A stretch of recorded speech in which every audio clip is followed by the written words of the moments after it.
ఒక విషయం చెప్పనా, చాలా మంది మూర్ఖులు ఈరోజు సోషల్ మీడియాలో మాట్లాడుతూ బైబిల్ బూతు పుస్తకం అని, బైబిల్లో అవున్నాయి ఇవున్నాయి అంటూ నోటికొచ్చినట్టు చెడ్డ మాటలు మాట్లాడుతూ చివరికి యేసుక్రీస్తు ప్రభువును కూడా దూషించడానికి వెనకాడని చీకటి సంబంధులు ఉన్నారు. అంటే అంతగా వాళ్ళను సాతాను కాటు వేసేసింది, అంతగా చెడిపోయింది వాళ్ళ హృదయం. అందుకే పరిశుద్ధుడైన ప్రభువును దూషిస్తున్నారు, పరిశుద్ధుడైన ప్రభు గురించి తప్పుగా మాట్లాడుతున్నారు. అలాంటి వాళ్ళతో నేను అంటాను, ఒక్క రోజు కాదు కదా, ఒక గంట యేసుక్రీస్తులా బతికి చూపించంటారా దౌర్భాగ్యులారా, అప్పుడు మాట్లాడండి ఆయన గురించి. మీకు దమ్ముంటే మీ బతుకుల్లో అంటాను నేను. అదేంటి అంత కష్టమా ఆయనలా బతకడం?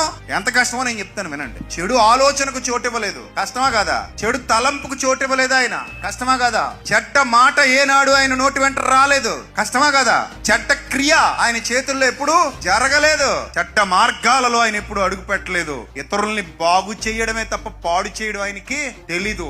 మనుషుల్ని స్వస్థపరచడమే తప్ప గాయపరచడం ఆయనకి తెలీదు. మనుషుల్ని రక్షించడమే తప్ప భక్షించడం ఆయనకి తెలీదు. మనుషులకి మేలు చేయడమే తప్ప కీడు చేయడం ఆయనకి తెలీదు. చివరికి ఆ మనుషులందరి కోసం తన ప్రాణాన్ని పెట్టడమే తప్ప ప్రాణాలు తీయడం క్రీస్తుకు తెలీదు. అలాంటి క్రీస్తును దూషిస్తున్నావు అంటే నువ్వు అసలు మనిషివా లేకపోతే మృగానివా?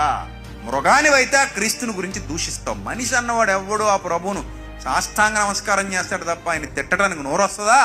అలాంటిది సోషల్ మీడియాలో నోటుకొచ్చినట్టు పేట్రేగిపోతున్న దుర్మార్గపు స్వభావం కలిగినటువంటి వ్యక్తులు ఉన్నారంటే ఎంత చెడిపోయారు వాళ్ళు, ఎంత చెడిపోయారు. నేను అందుకే ధైర్యం